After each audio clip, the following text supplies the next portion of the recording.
Hello, and welcome to Speak Honest. I am your host and certified relationship coach, Jenn Noble. It has been my passion for over a decade to help women like you heal what's been holding you back from having the relationships you deserve. Are you struggling with a relationship where you can't seem to voice your emotions, needs, and boundaries without having it blow up in your face?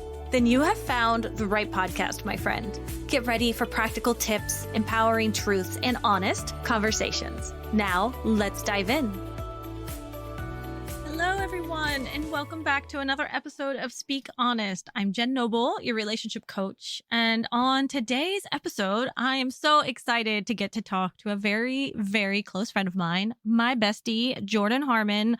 We actually did our TEDx talk together. It's actually it's not how we knew each other, but it's how we started to get a lot closer, starting to find out how much more we have in common and just really both how badass we are, which is why I love her. So on today's episode, I'm going to dive in with her about our TEDx experience. So if you're out there right now and you're wondering to yourself, oh my God, Jenn, how did you get a TEDx talk? How did you get this? How can I do this? I want to do this so bad. Maybe you're out there, you don't even give a crap of who I am or who Jordan is, and you just want to get yourself onto that TED stage. You want to be walking up on that red dot. I totally get it. I was right where you are. That's why I really wanted to share our experience. And if you listen to the podcast, you're going to see that we both have two very different experiences, both before the talk and even after the talk. And the thing is our experience is different than everyone else's as well. And so if a TEDx talk is something that you just have that passion and desire to get on and do, I just really encourage you to keep going for it. For me, I think personally, it just kind of fell into my lap, but also I worked my ass off to get to where I am with it today. But that doesn't mean that you have to be in the right place at the right time. There's so many TEDx events happening out there every day. Go on TED.com, start looking at the events near you, start reaching out to the coordinators, and hey, feel free to reach out to me if you'd like, and I can see who I know on my end as well, and we can get you up on that stage together. Now, public speaking, coaching, TEDx coaching, that is not what I do. I am a relationship coach. I love working with relationships and love and communication, but I know a lot of great coaches out there. So if you are looking for someone to just amp you up to the next level, let me know. Reach out. I'll get you connected to someone. I promise. Now, if you want to check out my TEDx talk, I would love it if you went and checked out my talk on the YouTube channel. The title of my speech is called Do Attachment Styles Determine the Dance of Our Relationships? This talk is near and dear to my heart. I worked so hard on it, and it would mean so much to me if you watched it, liked it, and even left a comment, just letting me know what you think. What was your favorite part of the talk? What is the part of the talk that made you kind of sit up and say, aha, oh, that's something that really resonates with me. That's something that I deal with as well. Those kind of communication, it just lights up my whole soul whenever I see those up on comments. But for right now, let's get on with the episode. Oh my goodness, Jordan, I am so excited to have you on the podcast today. I've been wanting to chat with you on my podcast for so long. This is going to be so much fun. It's going to be like girly talk. But before we get started, I just want you to go ahead and introduce yourself to everyone. Hi, I'm Jordan. What do I say? Great. Okay, so we're done. Let's go. Okay, I'm an artist. I'm an illustrator. I'm a graphic designer. I am a mother to 3 children, and I am a badass woman entrepreneur. Yes, that is so true. So I told everyone a little bit about us before in the intro, but basically Jordan and I got to know each other through Toastmasters. If you don't know what Toastmasters is, go look it up. It's pretty cool. Usually people think it's just kind of for like stuffy, uppity corporate people. And that's what I did when I first started Toastmasters. I was like, what is this? I only know men in positions of power to be in Toastmasters. And then I joined it in my college level, and still I wasn't really sure about it. And then it kind of started forming into what it is now, at least our group. And then Jordan popped in. And Jordan was just hanging out. I think she was just coming in, to try to figure things out as well. Because in our group, you get extra credit if you show up to the Toastmasters meeting, because that's what the teachers are trying to do. And I met Jordan, and she came in and gave this really powerful speech about chaos at the time.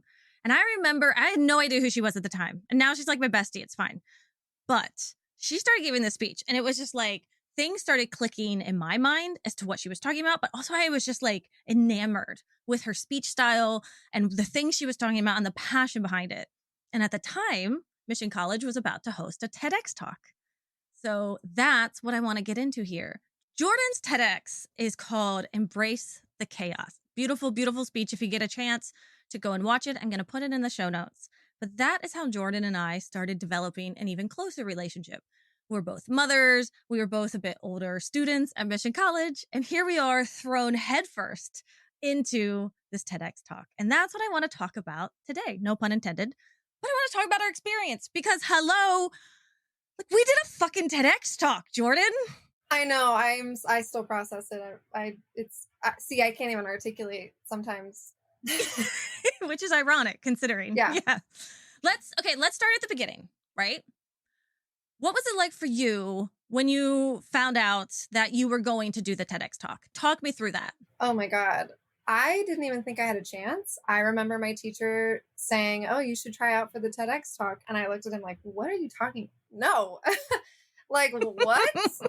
And that was like so far off my radar. I was like, there's no way. And then, I just got a lot of encouragement from people from Toastmasters, and it just started happening, and the speech started coming together. And then after a while, I was like, you know what? I kind of really want to do this. I kind of really want this speech. And I was like, there's no way I'm getting it. I'm not getting it. I'm not getting it. And there was like a month waiting period, maybe 2 months of like waiting to find out if you made it or not.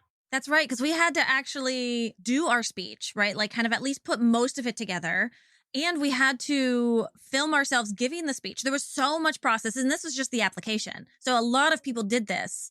And then we had to wait until they got back to us of whether or not we were even approved or whatever, accepted. Yeah, I think is whether the word we I'm were looking for. in. But yeah, keep going. No, yeah, it's exactly. There was this like process of doing it and like all these steps that we had to do. And I was like, there's no way I would even record myself doing that. And I did it. And then, yeah, just the waiting. And I remember checking my email like every day, like 20 times a day, just like, did I get an email yet? Did I get an email yet? Is anything happening? And I would even check on Mission College to see like, did something announce something? Like, is anything happening? Like, what's going on? And then I got the email that said, I'm doing it. Yeah, you've been selected as a speaker for the inaugural TEDx mission or whatever it was it said. Yeah. Yeah. And I think it was like a couple days after Christmas or before Christmas. And I just remember I could not stop smiling for like a week straight. I could not stop saying, I can't believe I'm going to do it. I would just be walking around the house going, I can't believe I got it. I can't believe I got it. Like, I would just be like, oh my God, you guys. And then my parents would be like, what? You can't believe you got it. Like, they were getting annoyed with me because like I was in shock that it was happening. Yeah, I still can't believe I did it. What I love about part of your story, at least to me, is yours really just felt like something divine was happening in your life for it to happen. Because I think the only reason as well, you joined Toastmasters to get some extra credit. I remember we were looking for someone to do a joke master or something, and you randomly were like doing something to your kid. And so like your arm got raised and I thought you were volunteering. So I pulled you in and you were like, no, what? No, I don't speak. This is not what I do. And on the opposite end, I'm a bit different, right? I've always loved talking. In fact, like that's always what my teachers put on my report cards. Like Jenny, whatever, she's fine, but like she's a social butterfly or she really should shut up. They probably actually wrote she should shut up, but that's fine. And so this was something I always knew I wanted to do. And I'll be really honest, I knew I was going to get in. And maybe that sounds like really like, but I'd had these conversations with the coordinators of TEDx. Like I was basically recruited to come and join it, right? So I still remember the day I got approved, but in my mind, it was more of a formality. It's like, oh, good. Finally, now I can tell people. But I never doubted that I was going to get in. God, now that I say that out loud, I'm wondering like, what if I didn't? I probably would have been crushed. Yeah. But there was even, because in my world, at least when this was happening, I was already a part of Toastmasters and a part of so much going on at Mission College that it was already looked at as, oh, there's Jenn. She's well-spoken. I'd already taken the public speaking class and I'd already done all these other things. So it was like, let's get her in. They didn't even care what topic I brought in. And that felt really good. Like that gave me kind of that feeling of of confidence to be like, oh, it doesn't really matter what I say. I just need to figure out something that I'm really passionate about. So for me, I think I went through all these different theories, all these different ideas I wanted to talk about. And I finally landed on attachment styles, which looking back now seems obvious. Yeah. It's like, it's what I do, but like I hadn't fully fleshed out my coaching business back then. Yeah. What was this? What's this, like July of 2023? Is that when this started? Well, for me, that's when it started. What about for you? Do you remember? Well, class started in September, and that's when I met my teacher. And then that's when he talked about Toastmasters. And I think it was, sometime in September, October is when I found out about the TEDx thing. And I was like, there's no way. So it was around that time is when we started like thinking about it and then talking about it, and when you had to like apply. Oh, that makes sense. That's right. That's why it feels so divine to me, because like applications were just about to end. Yeah. When you randomly, and this is one of my favorite things that I wanted to share with people, in Toastmasters, you can come in and give speeches. And a lot of times people will just come in our group, and they just want to give a speech that they have to give in class. You came out and you just gave a speech that was from your heart. And to me, that's like the number one thing that people love about TEDx Talks. That's how you get in. If you're sitting there right now and you're listening to us and you're like, how do I get in? How did these, two bumpkins, women, like, we have no idea what we're doing in life. Like, how on earth did they get a TEDx? I could do a TEDx. How come they got to? Trust me, I'm having the exact same thoughts that you're having. I don't know why we got this. It is just what it is. And also for Jordan, it's because she had something on her heart. And that's what TED loves. They love a good, innovative story. And if you go and you get a chance to listen to her speech, it is amazing. And it's about her life. And it's so vulnerable and it's so open. And it's about everything she's been through. And that was on her heart. And that's why she wanted to share it. And that's what I love, is because I think the two of us came at TED in two different ways. Jordan had something on her heart she needed to share, and I just needed to share anything. And so it was just like, what do you want me to talk about? I'll talk about it. And so through the process, I learned, I need to find where my passion is. You already had it, and that was beautiful. And then you had to learn your confidence in your speaking. I had my speaking. I had to learn where my passion lied. And I think that's what I find fascinating about how both of us came in. This is also a really beautiful example of something I wanted to bring up about our event. Loved our event. It was very amazing. It was also an inaugural event for our TEDx, and it was a hot mess. And so it was chaos. If you want to, it just was. What is the whole point of my podcast? I need to speak honest, right? I don't think my coach reached out to me. Love my coach. I love my coach. But things got so messed up, and that like my coach didn't reach out to me for ages. And there was also this idea of Jen doesn't really need a coach. It's fine. Are you kidding me? Do you know how self-conscious I am? Do you know how scared I am? I need someone. I believe that though. I can totally see that. Like, Jennifer's fine. She's got this. We're not going to worry about her. Yeah, because I didn't have to return anything. I know for some of you, you all had to rewrite things and you had to show them. And it was just like, here's Jen's speech. We trust it. Go on. Again, feels beautiful. What a beautiful opportunity. But that's one of those things that can happen sometimes. And it's happened so many times in my life that I get lost in the cracks, because everyone always thinks I have my shit together. And they don't see me on the side having a freaking panic attack because I don't know what's going on. So I went and hired my own coaches.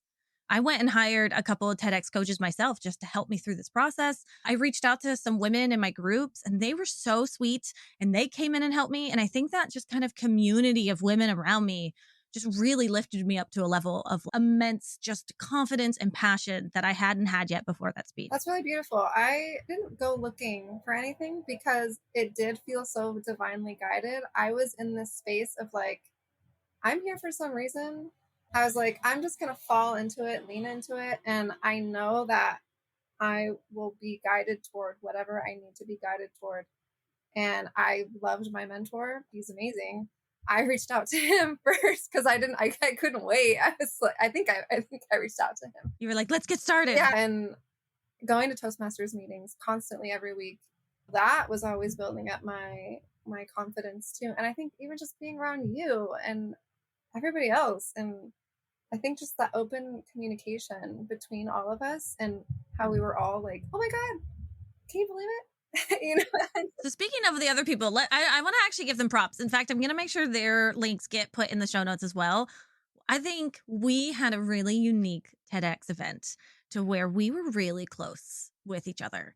And I was talking to some of these other women, and they were like, no, not only did I not know any of the other speakers, but there was almost a level of competition between all of us. They wouldn't even share what their speeches were about. One woman, she didn't even get a coach. The event didn't even give her a coach. And so every TEDx event is different. I just want people to be mindful of that, especially if you're listening because you found us. I really want to do a TEDx event. How do I do this? What's going on? Every event you do is going to be different. So what we went through is us. That's part of TEDx Mission College. And it won't even be the same in 2 years' time when they do it again, because it's always different. It depends on the coordinator. It's like a franchise. Oh, yeah. When you you have the general bones, but everyone kind of runs it slightly differently. And so first there's Jacob Chowdhury. Great speaker. He was president of Toastmasters when we were doing the thing. And he's the one that really just started inspiring me. This just really wonderful young kid who's like coming up in the world. And I swear to goodness is going to cure cancer. I swear to God he's going to. And then we're going to be like, dude, I know that guy. That's going to be so cool. He talks about reintegrating both ourselves within society and also our cells, like our cancer cells. If they reintegrate, then they could heal. And so this reintegration is key to healing. Oh, I just love the speech. I think it's absolutely stunning, based and backed by so much science. And that's actually what he's going to be doing. He's now going to UC Santa Cruz to finish his degree, and he's just going to keep going with it and keep doing all this research. He's also right now in Stanford doing research. So amazing what this kid is doing. And he's like, could be my son. That's what I always laugh about. Like, he's closer in age to my actual son. They're going to become besties because it's just so cute. So we have Jacob. And then the other person who felt really close to us was Andrea. And Andrea is actually one of our immediate past presidents of Toastmasters. So as you can tell, we just got this like crew going on, and she just came into our folds as well. And we all started getting really close. We would spend nights at my house just working together on our speeches. Do you remember those nights? I miss those nights, right? I do. See, those helped. Those nights helped too, because we all gave each other space to give our speech or give our talk. And we all gave each other feedback, and we were taking that feedback. And it was just like this group of like, tell me what I need to do. Help me fix this, and then just this like relationship. And yeah. I remember when Andrea brought her big, massive ring light tripod so she could film us, and we would all film each other, and we would send it out to people. The amount of times I filmed, if you could go back from the original speech that I ever wrote and gave to them to what it is now, it's like wildly different. The speech that I gave, it had the bones, but it's so different now than what it was when I first started. And then it just kept going. And then it went through a complete overhaul. And then it went back to what it was. And then I kept getting in my head. And then I kept filming myself. And then I had to learn how to do my mannerisms. And then I had to try to memorize my speech. And there was all of this behind there. And thankfully, we did not have to memorize our speech. But a lot of TEDx events expect you to memorize your speech. And it needs to hit exactly. And the reason I bring this up is because today at one of our Toastmasters events, someone was talking to me and they said, oh, I just assumed that you could just get up and give a speech about whatever you want. And then you can just have like your bullet points and you just go off the cuff. And it's like, no, TED is like, you need to have it ready to go. You need to have like a transcript already ready to almost send them right away. And it needs to be literally or near to exact, because especially the organizer, they need to know the exact time frame that you're going to have. Are you going 8 minutes? Are you going 9 minutes? My speech was at 17 minutes. Do you remember what yours was? Mine was 15, I think. It's just like so much more than I was ever actually expecting. But you can't just speak off the cuff. But if you're a really good public speaker, it sounds like you are, doesn't it? Yeah, I had a lot of people tell me after they watched my TEDx that they had no idea I was looking at a teleprompter. They all said, wow, you speak so naturally. And you're just like, how did you memorize all of that? It's like, I didn't. Yeah, they had no idea. Yeah, we had a teleprompter. We worked, how many times did we practice beforehand, which was also a blessing because not everyone gets to do that. They at least get to see the stage, but they don't always get to practice on the actual stage to practice their whole thing.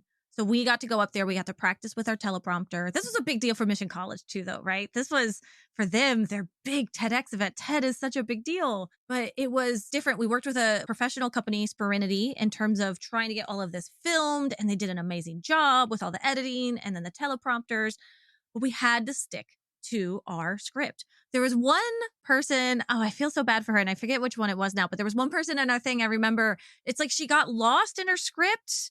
And then the person doing the transcribing of it or not, he got lost with her. They weren't moving the script at the right time, or I think it skipped and she didn't know where she was. And so she had to find her spot. And then there was another one, and actually he's a Toastmaster in our group now too, Omer. He would not rely on the teleprompter. He refused to. So he just memorized his entire script, and he said he did not look at the teleprompter once. I didn't know that. Yeah, because him and I had a conversation about it because I was debating on doing that, but my memory sucks. I can't do that. So he was like, yeah, no, I'm not relying on the teleprompter. Are you kidding me? So he memorized it all. And I thought that was really amazing too. Now, here's what's interesting is Jordan and I actually bookmarked the entire event. So Jordan went first and then I went last. And there was 9 of us with a break in between. So Jordan, you have to go freaking first. Tell me about that. Oh man. So I got there super, super early because I needed to see where I was going to be. I needed to be in my environment. I wanted to know the people around me. I wanted to relax and get comfortable where I was.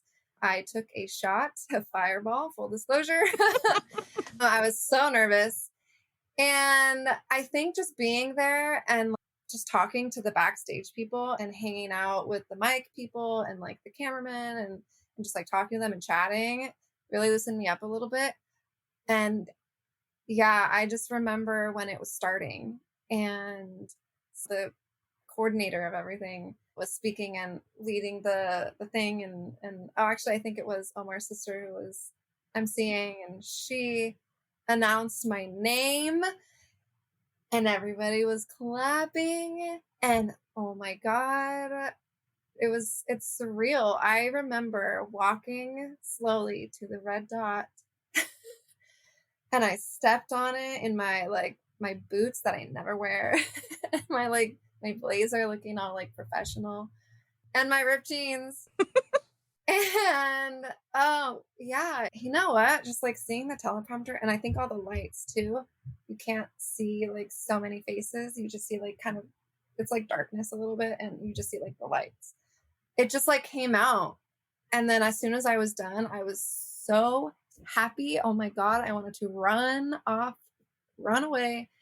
And I was so happy it was over. I remember walking up to my mentor too and giving him the biggest hug. And that was the best moment ever because after that, I was done.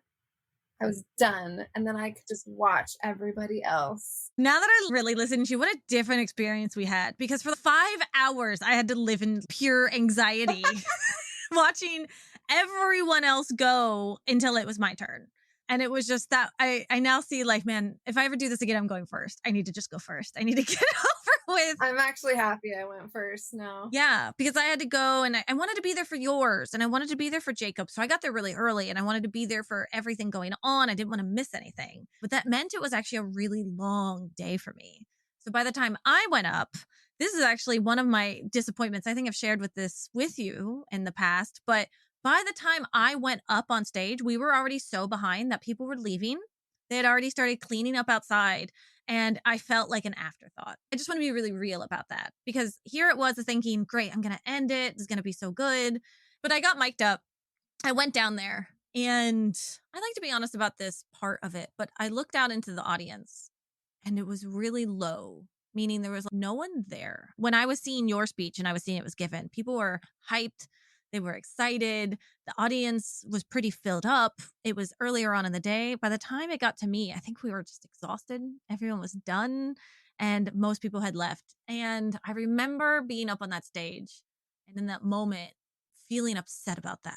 If I watch the speech, I can literally tell you my emotions in every single aspect. I can tell you what my face looks like and why and where. And I could probably, if I like had enough like graphic, I should have you do this for me.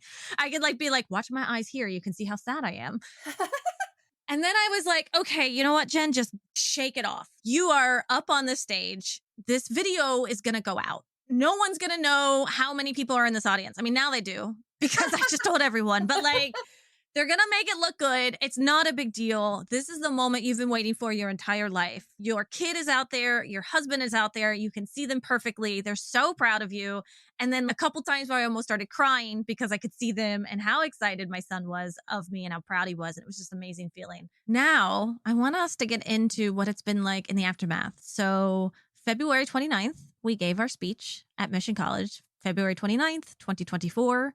We started this in 2023, and your speech came out pretty quickly, I'd say, comparatively to some people's. But let's talk through that a little bit. I think it came out April 1st. I think it came out that week. Okay. Or it was like a week after April or something. It was in April, beginning April.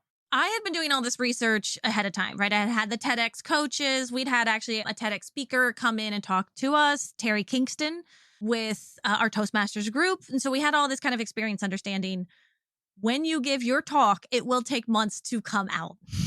And like it, because you have to have your video editor do all the work. Your coordinator has to send in everything. And I learned so much on the back end I'd never learned before. How much work it is that the coordinator actually has to do to get all of this out, to get the bios written, to get the descriptions done, to get everything loaded up, to give it to Ted. Ted has to approve it. Everything has to go down. And then our editors, like Serenity, they had to do all the video editing. We had all of these different angles. Some people had slides. So it was just like, okay, when is this going to get done? Thankfully, your speech. So if anyone is out there and they're like, how can I get my speech out as quickly as possible? Don't do any slides. Yeah, I didn't have any. Yeah, don't have any hiccups. So your speech came out pretty quickly and you just randomly found it. They don't tell you. They do not tell you when it comes out. They don't even tell our coordinator when it comes out. He has no idea. You just literally have to sit there on YouTube every day after. Yeah, you can have a little bit of leeway if you know your coordinator or if you're in connection with them. You'll know when they send it. So you can have a little bit of a break right after your TEDx event where you can just chill. But if you know when your coordinator sends it into TED, so basically once they actually upload it, then you have about 30 days or so after that TED will go through everything, make sure everything's sound, whatever it is, and then they'll slowly put it up. Yours came out with, what was it, 2 other people's from our event?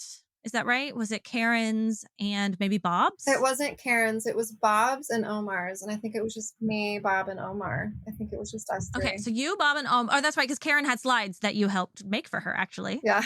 So yes, which, again, graphic designer. And so, yeah, those are the first 3 that came out. So they don't even all come out at the same time from your event. That was something new that I didn't realize either. The other thing I started realizing, how many TEDx talks get put up on YouTube every single freaking day. Having to scroll through those every single day, I counted them. There's 99 TEDx talks that go up on YouTube near daily. Monday through Friday, it's like close to 80 to 99 talks every single day. And then on the weekend, there's 1 or 2. I started noticing the pattern. And I thought this was fascinating. And I started like crunching the numbers and like doing the research and figuring all this out. And then I started asking people. And so the well-known knowledge is like there's 300,000 some TEDx talks up there. The average TEDx talk gets 411 views. That's it.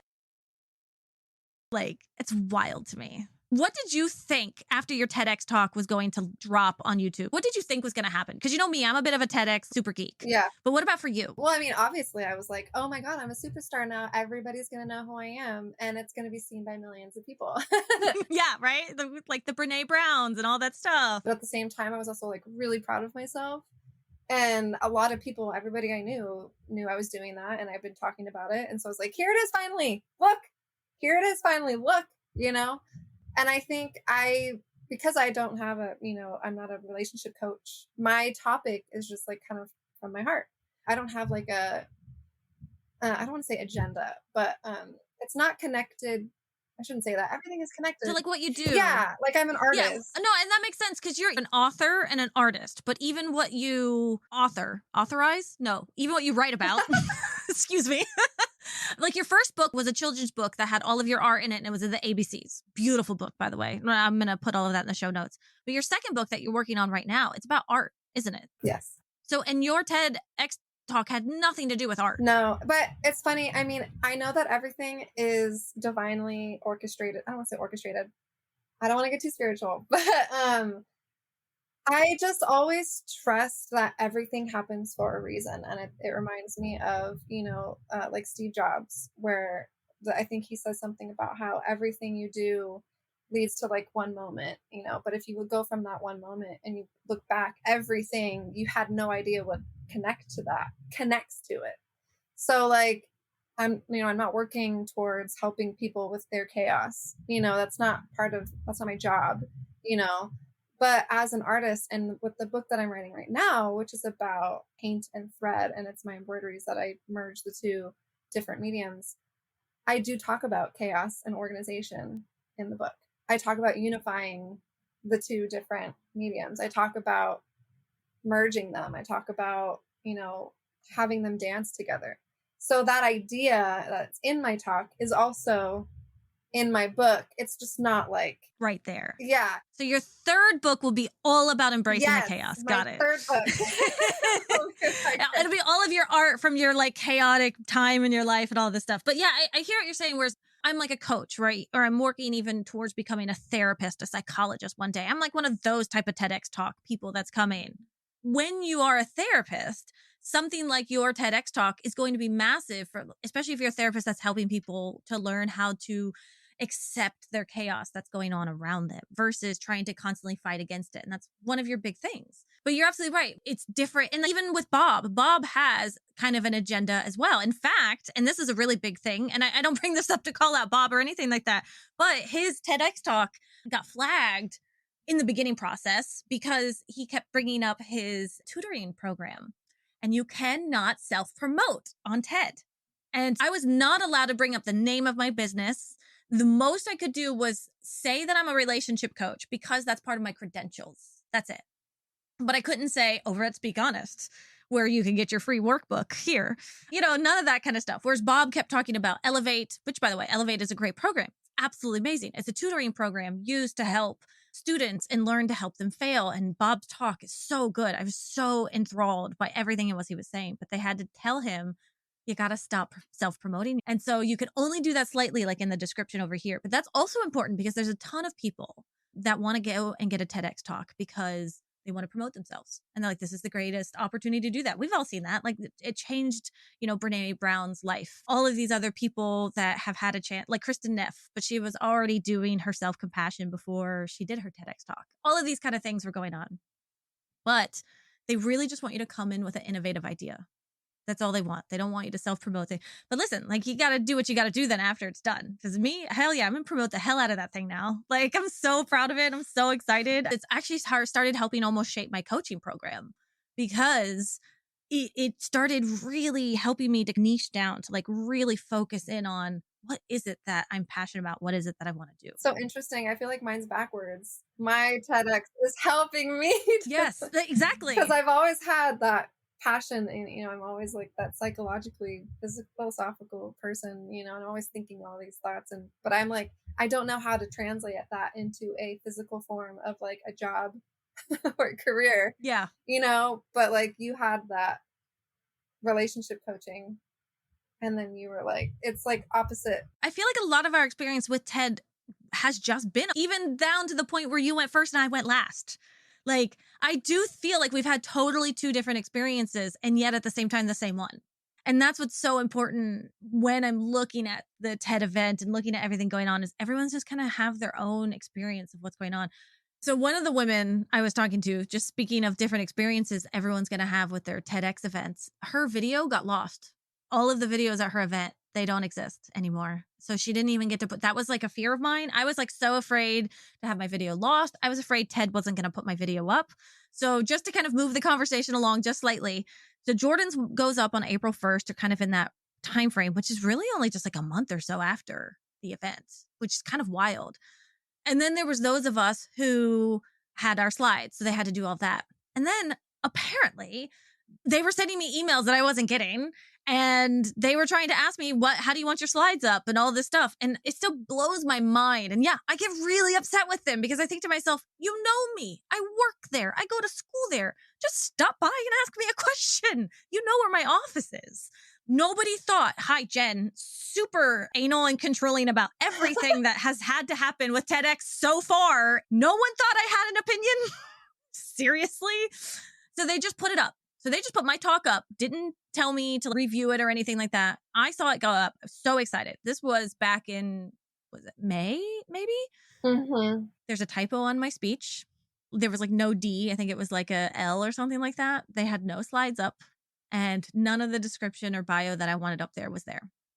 And I just went into I just stuck my big girl pants on. I went into super just like boss bitch mode. And I was like, I'm going to get shit done right now. And I'm going to talk to a bunch of men and they're all going to listen to me and I'm going to take this. And then I was like, this all needs to happen. And it did. It all got taken down. And I was like, okay, I would rather this be done right than just be rushed. And then they finally got back to me. They did all the things and the slides were just a hot mess.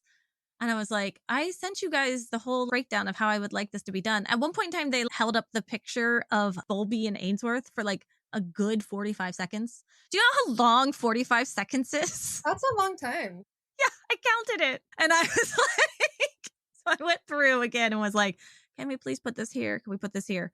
Again, I want to say, I am in a very lucky and privileged position to know the team, to have gotten a chance to do that. A lot of people, you go to an event, you don't know the coordinator, you don't know anyone. Like, you don't get a say in any of this. They put your video up, you're done. So I do feel very blessed. I feel very happy that I had that. Sent it back to the editing team. They did it again. They sent it back. You know, I have these thoughts in my mind going on of like, am I too much? Am I a burden? I often fear that people see me as too controlling because I'm like, this isn't good enough for me, blah, blah, blah, you know? But it's just, I often fear when I have to actually step into my role as a powerful woman. What do people think of me then? That's one of my biggest fears. But I was really proud of myself. I had to do a lot of somatic meditation with that. I just had to really work through like, Jen, this is what you want. This is what you've wanted for forever, if not at least for the last year. Get this done right. Who cares what they think, kind of thing. And also, as everyone knows who maybe listens to my podcast or knows me as a relationship coach, what I think they're thinking is what I think about myself. That's how that works. I have no idea what they're thinking. In fact, who knows? Maybe they're thinking, damn, she's awesome. I wish I could get shit done as fast as she does. Like, why am I not thinking they're thinking that? Like, why do I immediately go to the negative and them thinking, God, she's so annoying. Why is she so difficult all the time? I'm not kidding you. I say it in my speech. I'm annoying and difficult. I'm not kidding you when I say that this is still stuck in my head at all times, that I am annoying and difficult. I don't make this up. It's still stuck in me. Mine is I'm a nuisance. Yeah, exactly. And it's those things that get brought up in us. But I still did it. I pushed through it, got it out. And so just recently, my TEDx finally came out. So please go out, watch my talk, watch Jordan's talk. I think we could probably sit here and talk about this for like 5 more hours, but I got to cut us off at some point in time.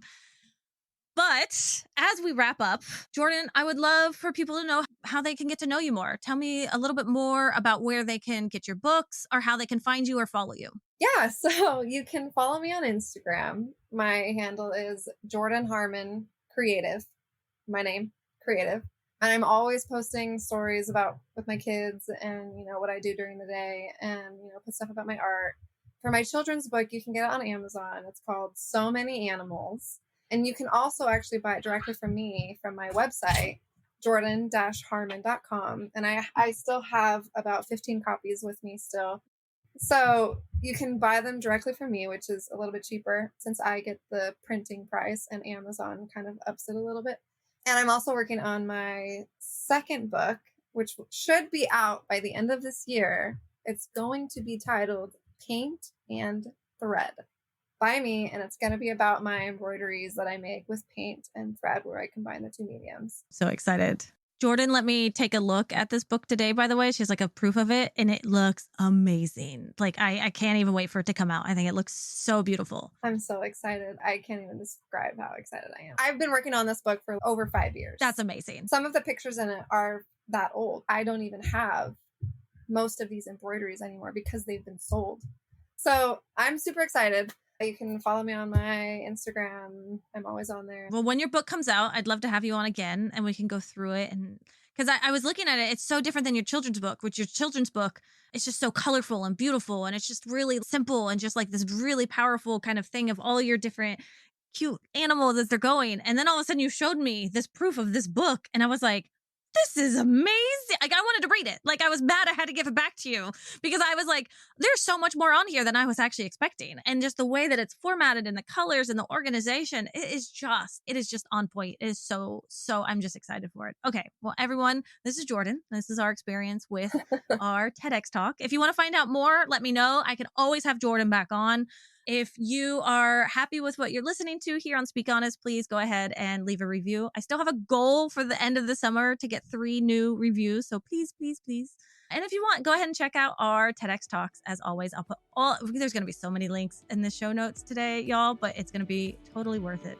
And Jordan, I'm sure I will just see you tomorrow, but I will talk to you later. And I hope you have a great day. Alrighty. You too. Bye. Bye. I absolutely loved getting a chance to talk to Jordan all about our TEDx experience. What I really loved was even I found out new things about her experience versus my experience, and I chat with her all the time. So that was just really cool to get a feel for the fact that she went through it in this way and I went through it in this way. And that's the same thing for anyone out there listening who wants to do a TEDx talk or they've done one already and they're trying to figure out, oh, what should my experience look like? What should it be? And everyone's is going to be different. And I think that's really cool. But if you want to check out Jordan's TEDx talk entitled Embrace the Chaos, I'm going to add the link to the show notes. You can also check out my TEDx talk, which is Do Attachment Styles Determine the Dance of Our Relationships? And if attachment styles are something that's been really interesting you've been hearing it around, the town and all this kind of stuff. And it's like, what exactly is attachment styles? Well, the talk is going to talk you through that. But also, I'm going to be hosting a workshop on August 14th. I'm so excited. I've been working so hard on this workshop. In the workshop, we will be learning about the top 3 ways that understanding your attachment style can transform your relationships. So get ready, put it on your calendar, save the date for August 14th. I'm so excited for this workshop. I hope you all loved this episode as much as I did, and I will talk to you next week. Take care. As we wrap up today's conversation, always remember that healing is a journey, not a destination. And it is an honor to be a part of your healing journey. If you want to dig deeper into the topics we covered today, be sure to head over to our show notes where you can find all of the valuable information mentioned in today's episode right there. And please remember to rate, review, and subscribe if you enjoyed today's podcast. Your feedback means the world to us and helps others discover our podcast. Until next time, remember to speak up and speak honest.